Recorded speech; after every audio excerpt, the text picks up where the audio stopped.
Good afternoon, and thank you for joining us today at our webinar. Webinar today is going to be around e-invoicing. So a lot of you guys have just finished your corporation tax returns and you want to have a break and you want to kind of put your feet up. But guess what? E-invoicing is coming and you need to be ready for that. So today, very pleased to announce that we will have Mohammed Raza, who is head of tax technology at Taxstar, to go through all of the intricacies on e-invoicing.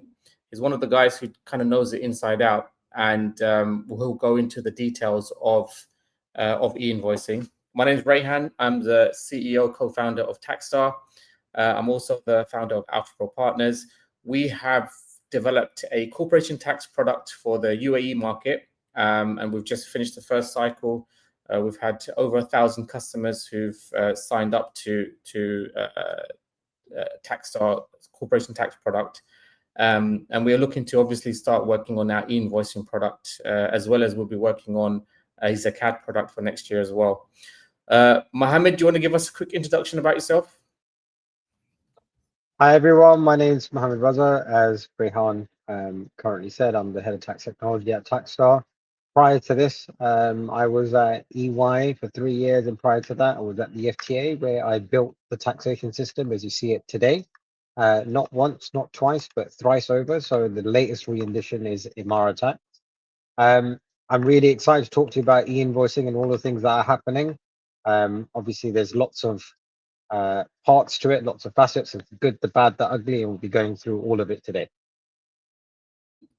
Thank you very much. I'm just going to add your slides. Yeah, Raza, Mohammed Raza, over to you. So thank you everyone for joining. Let's get started. So quick overview of what we're going to kind of do today is we need to figure out what is an e-invoice, firstly. So just to be clear, I think we know this by now, but just to go over it, an e-invoice is not just a PDF. It's a little bit more than that. It is an electronic way of submitting an invoice all the way around the system. The UAE has decided to go with the DCTCE model, which basically stands for Decentralized Continuous Transaction Control and Exchange Method. It sounds like lots of funky stuff, but basically what it means is there's a network. The UAE is going to be using 𝗵𝗆𝗆 to be specific, which has been in Europe for a very long time, and now other countries have also adopted it. It basically means that you and me as an individual, we don't have access to that network because it's controlled and it's decentralized, so no one else has access to it either. Why is this happening, and who is it for, and when does it go live? We now know that it goes live in July 2026. We know that the threshold for it is 50 million dirhams. We know it covers B2B and B2G transactions, and B2C is not covered at this moment in time. We also know that apart from all of that going forward is your registration status of VAT has no impact on this. So we know the first wave is going to be 50 million, but eventually it will extend to everyone. So if you are communicating with a different business, so you're receiving or you are sending any invoice, it will have to be electronic if that is a B2B transaction. So why is this happening? Number one, there's a larger agenda, which all the tax authorities have basically signed up to from the OECD, which is called Tax Administration 3.0. And that is basically to make taxation a thing that just happens. The UAE is now leading that. In fact, most of the GCC countries are leading that because most of the taxation is brand new. It was just introduced, so most of the things are already digitalized. So if we look at, for example, as UK in comparison, they've just gone through MTD, which is called Making Tax Digital. But the UAE was already digital, so we had no problem there. So it's to increase transparency, it's to have to reduce fraud, and to make life easier of the taxpayer, which I think everyone keeps on thinking it's to do with compliance or things along those lines. However, it is definitely to do with making your life easier. And as we've seen, what does that basically mean for you? You see right now where you've got box 6, which is automatically populated. The goal and the task is to make everything pre-populated so taxation just happens. We can go on to the next slide. Yeah, just to reiterate, what do we mean by box 6? Sorry, so box 6 is currently, if you have any imports into the country, the VAT calculation for that is automated and it appears in box 6 of your tax return. So that number is already there. You can obviously edit that then after if it is wrong for some reason, but it does all the work for you for any imports that you have. Cool, thanks for that. So this is a little bit more where we're basically talking about increased operational efficiency, to promote transparency, to reduce fraud, but there's also a business benefit here as well. But let's look at the business benefit. How many times have we heard the old chestnut of you're chasing up a payment from a supplier, you've sent out the invoice, and now it's the due date, and they've said, oh, we didn't receive the invoice, right? We're waiting for it. This is one thing where we're talking about operational efficiency will be a lot quicker, because now you know factually that that invoice has been delivered on time. You've got a record of it. You know where it is. It will also help things like, I know lots of people don't go through the headache of bad debt recovery on VAT because it's a long process. You have to have things. So that stuff becomes easier as well. So there are lots and lots of benefits for organizations with e-invoicing to go along with it as well. It also means everything is unified. So currently, lots of organizations may have different kinds of OCR software that's in there to read invoices, to kind of automate that in their finance function, depending on how many invoices you have coming in. However, now all the invoices come in a single format. So it's an XML, it's a document similar to kind of when you download your bank statement, you see a bunch of text that comes up with headers. It's similar to that. So that means every single time you receive an invoice now, it will be in a single format. It's easy for you to read on both sides of the party. So when you send it out and you receive it, it's in the same format. And that allows you now to splice data, to chase things, to make your bad debt recovery easier, to make sure that invoices have been delivered on time a lot easier. And then obviously from a tax authority point of view, it promotes transparency as well. So you received an invoice, you claimed it back, they can cross-check that very, very easily. Next slide.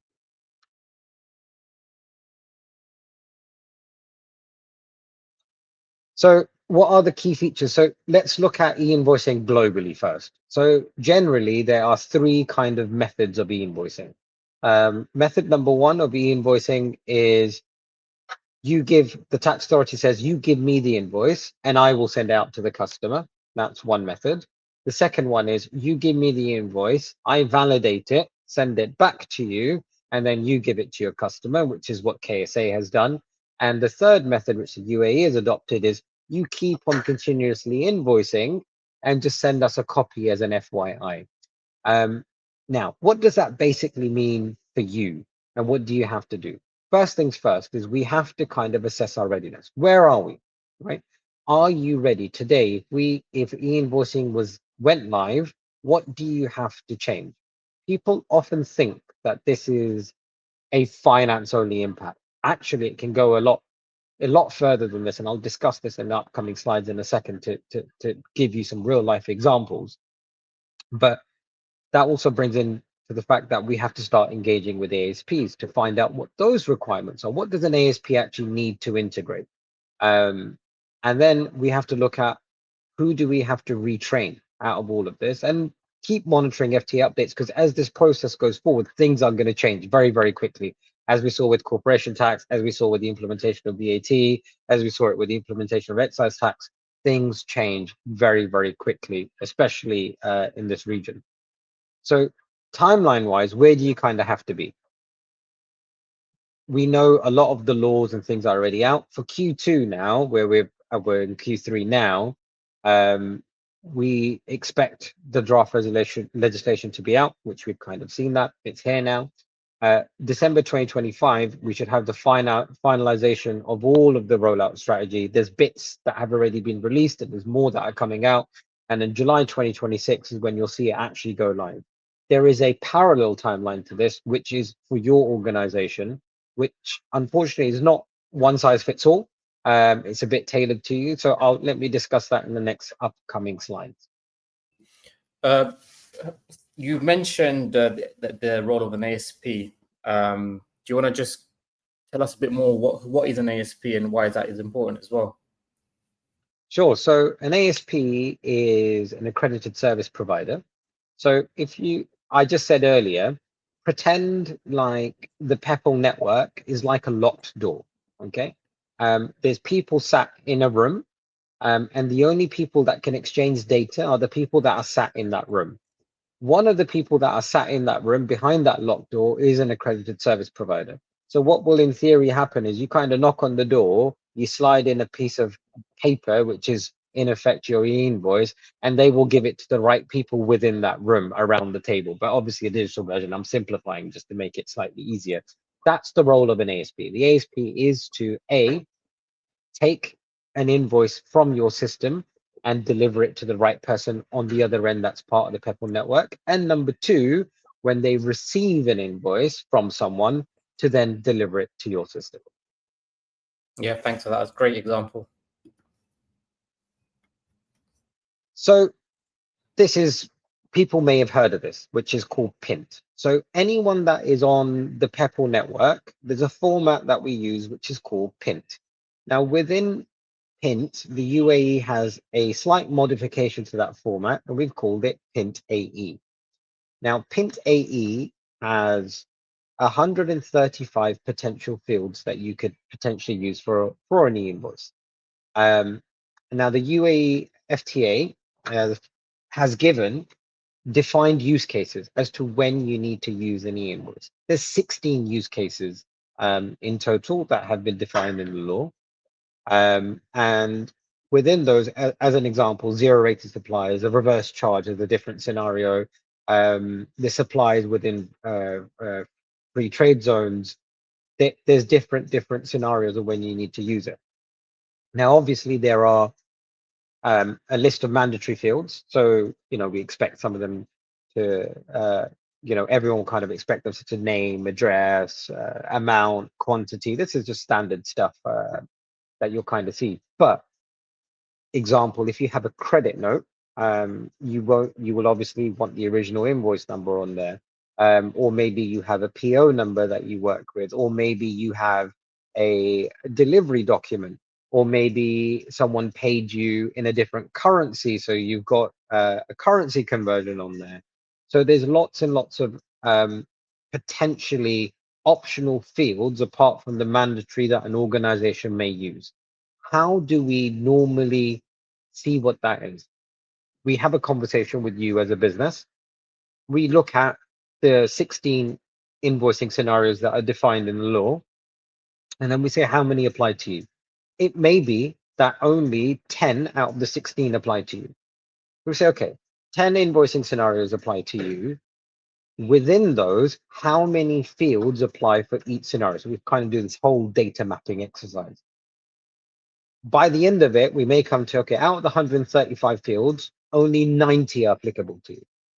Once we kind of do that data mapping and understand there's only 90 fields that are applicable to your business, we then have a look at, are those 90 fields actually available in your business today? And are they of good quality? So example, you could have a customer service rep, as an example, on the front counter that takes your client's details. We all know sometimes when they don't have a telephone number or don't have some details or TRN or something along those lines, they just enter any gibberish just to kind of skip through system hoops, right? So we now need to go back and start cleansing all of that data.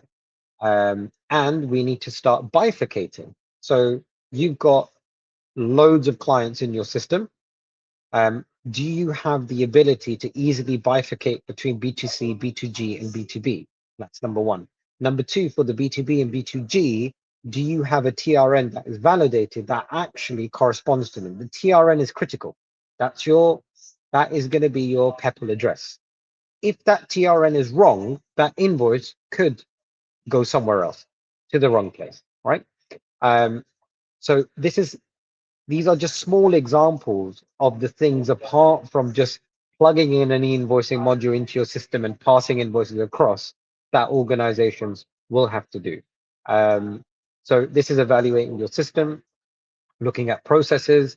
For larger organizations that have a supplier portal, you may see larger impact, such as B2B customers will no longer upload their invoices. They will come to you through an e-invoicing platform. That's number one. That could have an impact on your finance, your procurement, on your legal contracts that you kind of have, your payment terms. All of those things could have an impact. So this could potentially, depending on how you run your business, have an impact organization-wide, going from your customer service reps on the telephone, to your legal department, to your procurement department, to your accounts payable department, receivables. It could be changing, literally, when we say major heart surgery on you, to change absolutely everything about you to make a newer, better you. This is the chance to do it. Next slide, please. Thank you. So now what we are doing is, how do we decode this dictionary, right? So I already spoke about today how we kind of map out fields and we evaluate your systems and we look at the processes. But there's a very important part within that, which is your single source of truth, right? So let's say you've got multiple parts of getting data. Let's say that is a company and a telephone number, as an example. Now what will happen is we've got the telephone number for the business coming from the customer service rep. We've got it coming in from your AP department. You've got it coming in from the customer's own portal. You've got it coming in from the invoice. Which one do you pick? This is just one example, right? A telephone number. There could be multiple other things. How do you kind of do that? So all of these things we have to look at to make sure that the tax data we now have, keeping in mind that you are now reporting to the FTA transactional level. Before it was invoice level, now it's transactional level. You have to make sure that that data that's being computed and collected is reliable. And that really is looking at how your master data management is being done. And that could be a good chance for you to implement other technologies, such as an example, a tax determination engine, right? Which isolates that data and keeps it aside, and then subsequently passes it to your e-invoicing platform, which then subsequently picks up and does something in terms of a reporting module, as an example. So the actions for compliance now are really, really key. We need to conduct a data audit to know where does the damage go, as in, like, how far fetched is that impact. Once we've done that, we then know the impacted areas and we can make a plan for each one of those areas. That may lead, and probably will for most organizations, lead to a series of system upgrades. Now, those system upgrades could potentially trigger another RFP in parallel, where you've got to upgrade multiple modules, maybe bringing some new technology, maybe new modules. So we have that conversation. And then obviously, once we do that, we now need to train staff to the point, say, okay, when we onboard someone, the TRN is going to be very important, and we need to make sure that that matches exactly as it is on the trade license. And in parallel to all of that, you need to start having conversation with people like us, ASP, so we can help you with the invoicing module and actually start giving you steps in terms of, these are the APIs that we need. This is what we need to kind of integrate and go forward.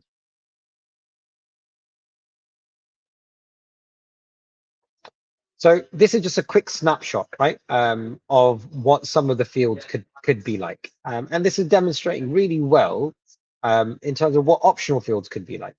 So example, HSN codes. Not everyone will deal with HSN codes. Delivery note references, purchase order references, terms of payment, right? But we expect things like invoice number, invoice date to be always there, right? Currency code is another thing as well that you probably will not use all of the time, or a lot of organizations may not even use. So this is just a quick snapshot of what some of the fields look like.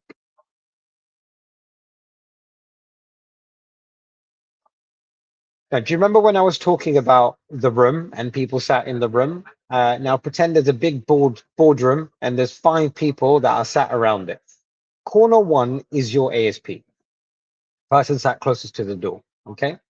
And what happens is as soon as you give an invoice to that person, they subsequently, using the TRN and the PEPL address, they then find the supplier's ASP and give them, the buyer's ASP, give them the invoice. Then what happens is the buyer, their ASP, the buyer's ASP gives the buyer the invoice.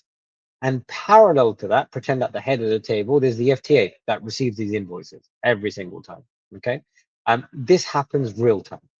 What does this mean? So if you're a finance professional here, we know what happens. Let's pretend your tax quarter is January going to March. What happens is tax quarter closes, 1st of April, we sit there and we start doing adjustments, right?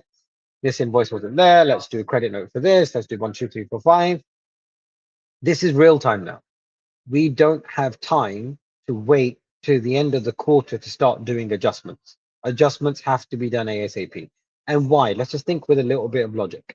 Let's pretend you issued out an invoice in January, okay? And let's say there was, I don't know, 50,000 dirhams worth of claimable VAT off the back of that. The person, the buyer that took that invoice subsequently put that into box 9, which is, so they've claimed back the VAT on that. Their quarter, their VAT quarter now closes in January. Okay, your one closes in April. If you then subsequently in April send them an adjustment to that invoice for any reason, whatever it was, this is now going real time. So now you've changed that invoice. Now and again, obviously, we know there's business reasons for an invoice may change. You may issue out a credit note. You may need to cancel that invoice for whatever reason it is. But if the FTA is already paid out on that invoice, on that 50K is already given to the buyer as a refund, say, here you go, it will inadvertently, most likely, issue out at some point a tax audit, especially if it keeps on happening. Obviously, there's elbow cases. We need to be ready, but that brings on to the other point, which is we now need to have that tax data readily available, because the FTA have already got all your invoices at a transactional level. You need to be able to produce audit documentation very, very quickly.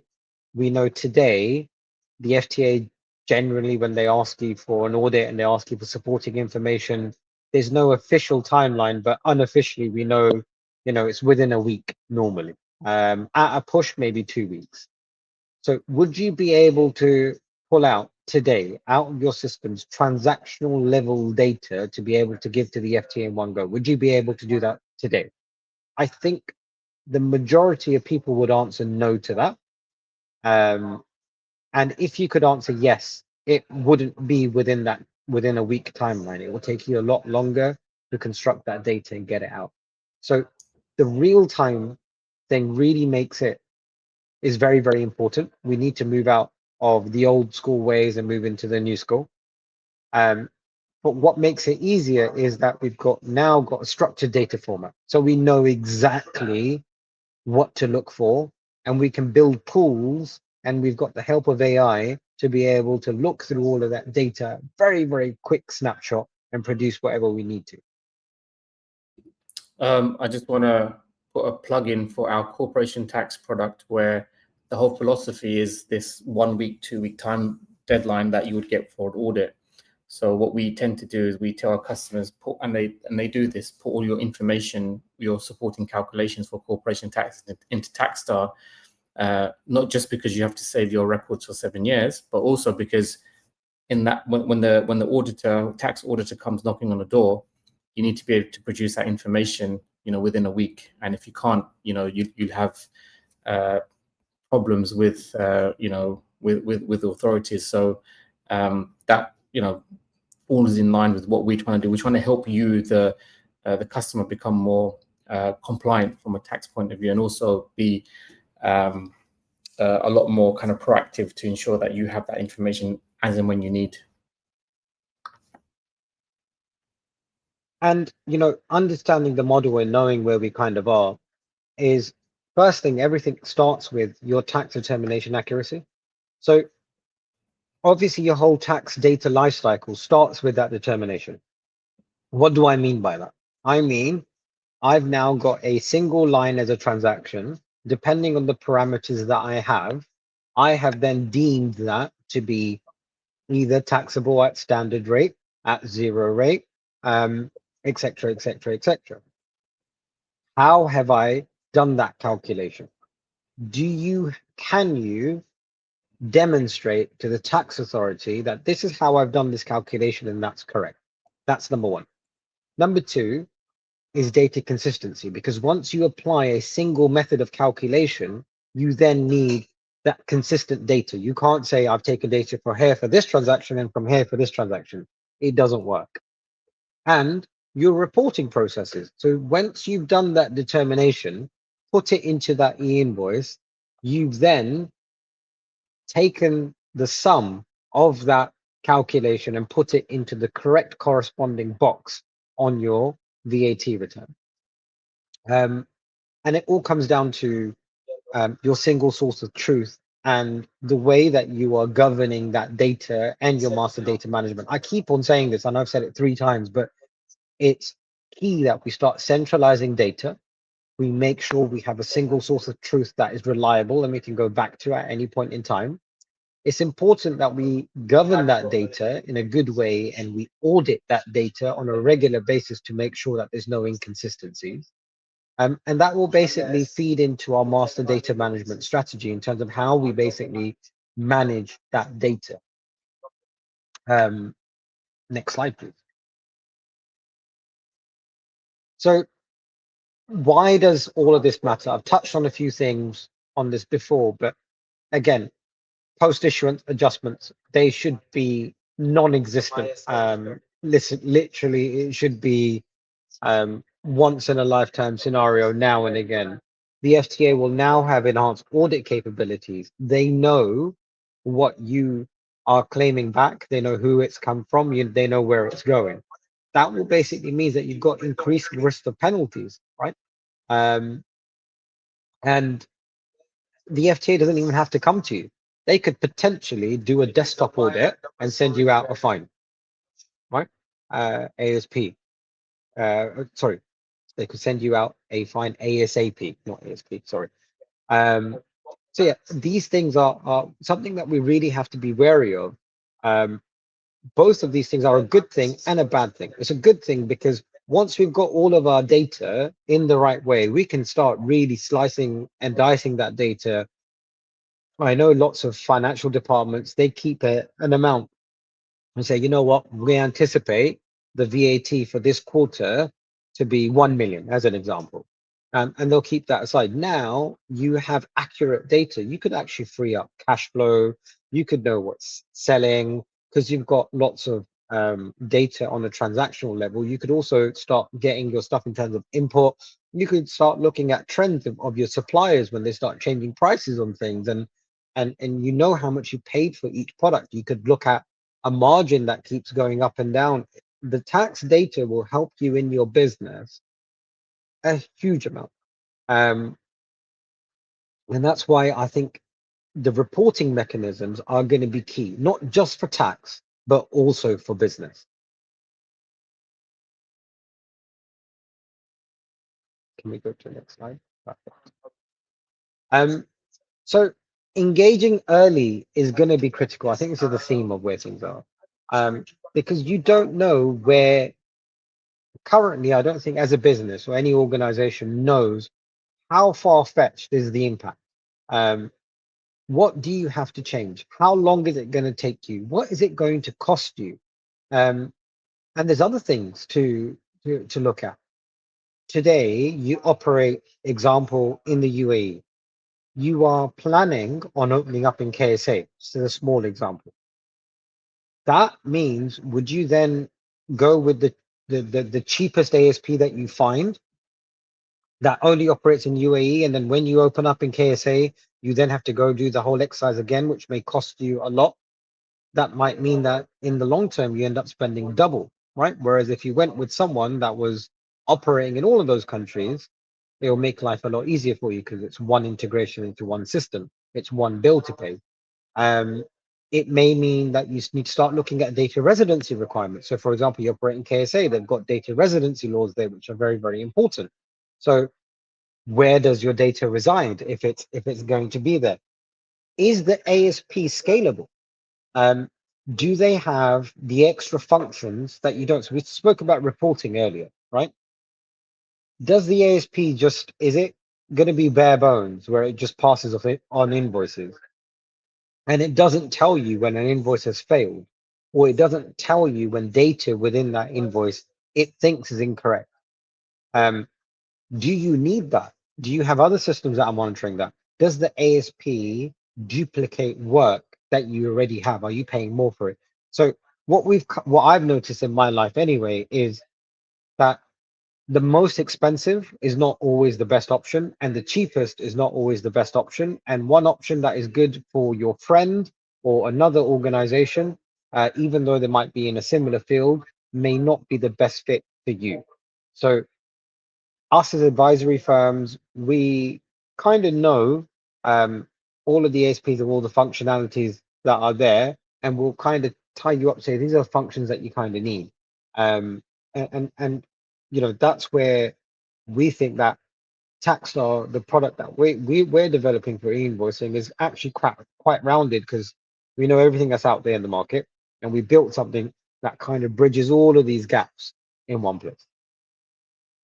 Anything you want to add to that, Rehan, by the way, while I'm plugging our e-invoicing product? No, I mean, I like to also mention the fact that, look, the whole team between us, we've got a lot of extensive experience ranging from small businesses to large businesses, being on the customer side, being on the consultant side as well. And we understand what the pain points are for, you know, CFOs, for finance departments. And our role as an ASP is not just to tick the box from a regulatory point of view, but also look at ways where we can automate processes, look at ways where you're able to find efficiencies within your organization. And the other thing about the 𝗵𝗆 network is, you know, 𝗵𝗆 itself is not just there for invoicing. 𝗵𝗆 there itself is to do stuff beyond that. So, for example, you know, once you get into this whole e-invoice, you'll find there's other opportunities out there that can help you find efficiencies, whether it's matching POs to invoices or providing other information, secure information within the 𝗵𝗆 network as well.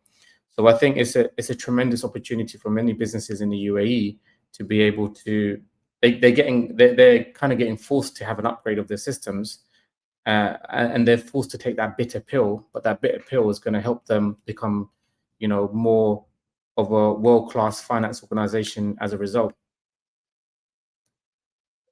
Yeah, and I think that's a very, very important point, which is this may seem like a burden, but the OECD's made it very, very clear as where tax administrations are going. So if I tell you now that this is where the tax administration is going, why are we, and again, I think we're guilty of this in our businesses as well, which is, why would you be in firefighting mode? You now have a chance to upgrade your systems and get ahead of the curve. We already know that they want to get to a place where they want to automate every single box of the VAT return, and they want to then subsequently apply that to corporation tax at some point as well, which is a very long way away, but it will happen. That's where the tax authority is going to get to.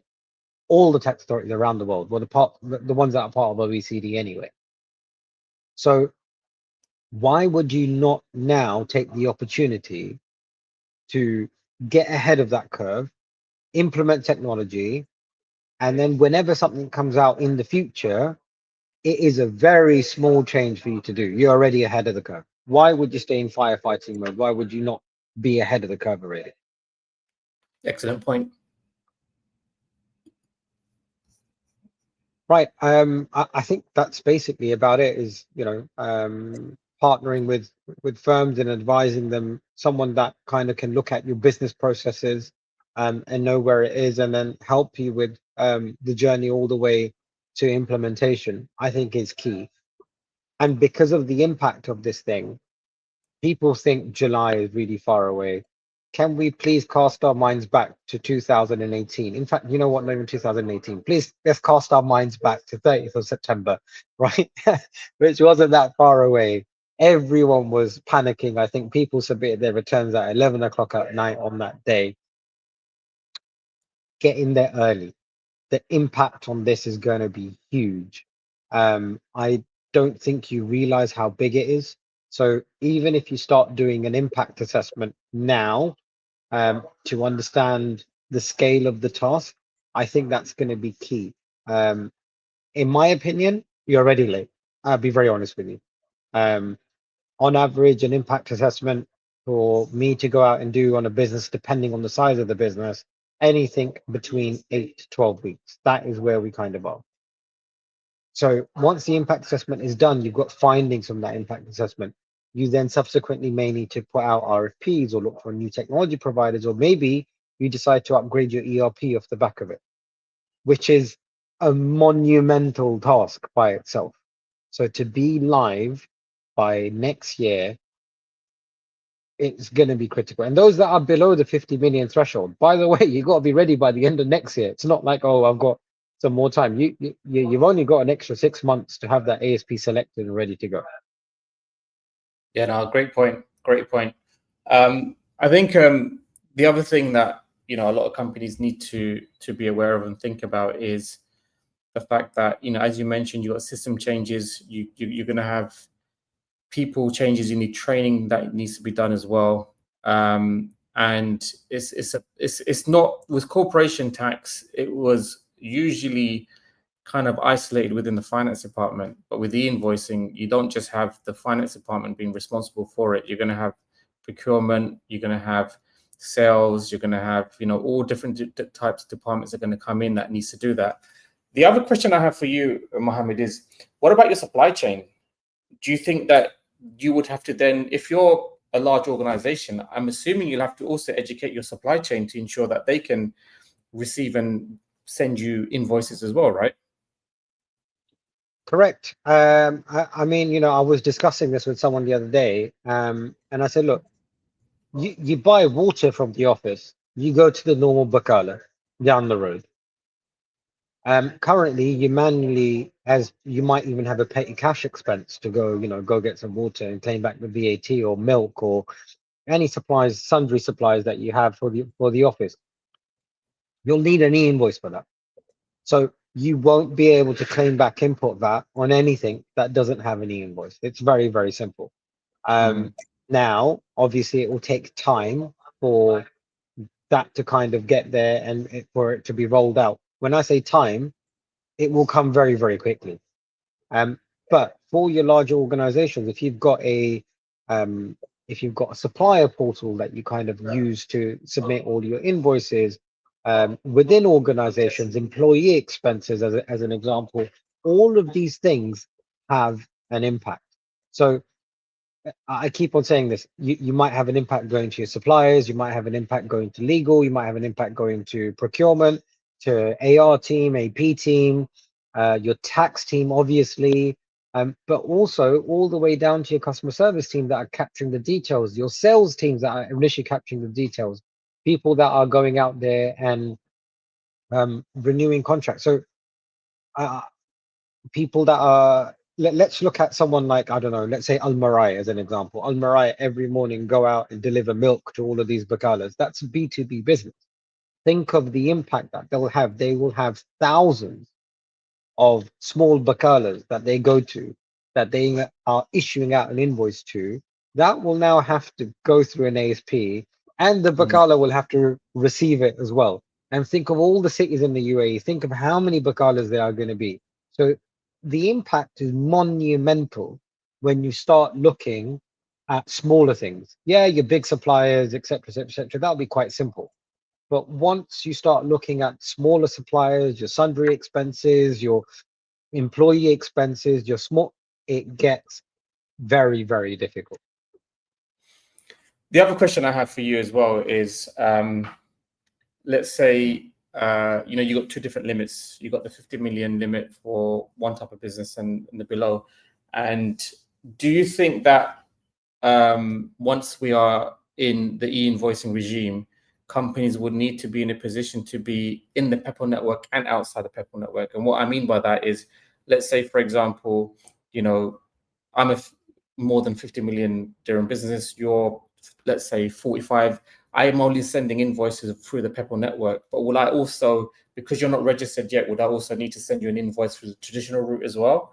How would that work in terms of the transition, and or a company that's not mandated to be on the 𝗵𝗆 network but would still need to receive invoices from the customers?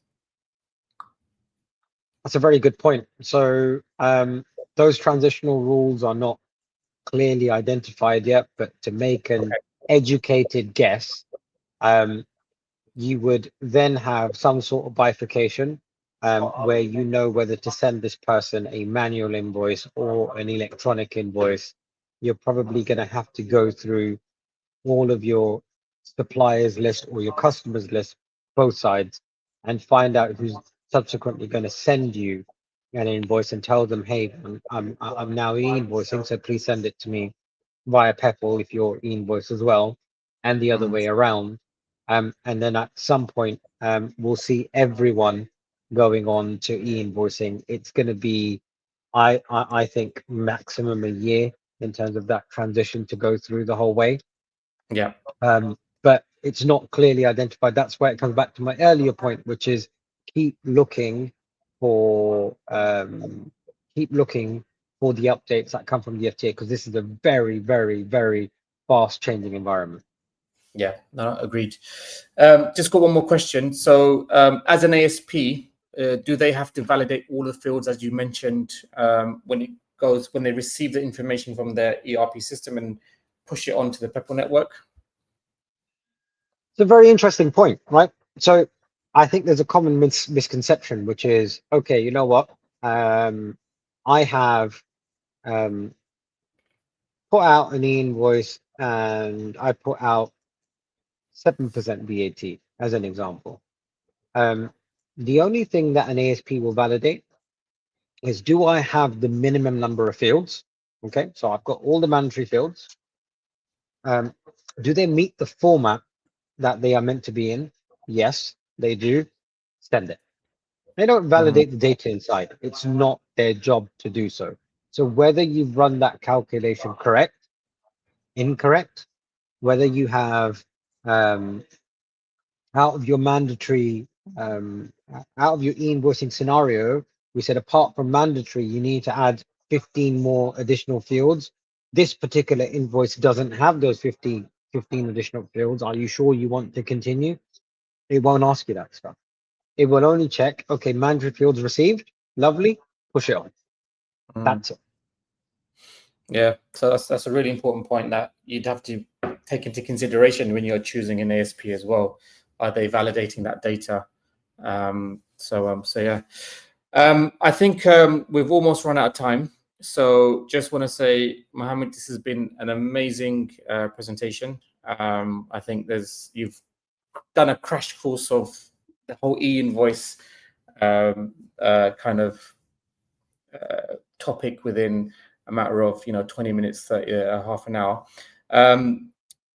Best way that our audience can get a hold of you? Obviously, I'm a part of Taxstar, so you can reach out to me via email or telephone. I'm sure we'll share all of the details below. But yeah, feel free to book some time with me. We are offering, as a company right now, a free high-level impact assessment. Again, this is not super detailed, it's high level. It will also tell you a roadmap of what you need to do and when you need to be in place by. And we're doing that free of charge right now. So please reach out to us. The details will be below at some point. Cool. All right then. Feel free to contact us directly through LinkedIn. You can give us a DM. You can put your comments on the webinar, and we'll get in contact. Mohammed, thank you very much for your time. I hope this has been a great webinar for everyone who's attended.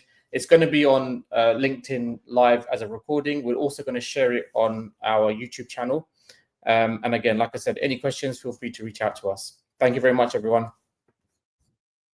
Thank you, everyone. Bye-bye.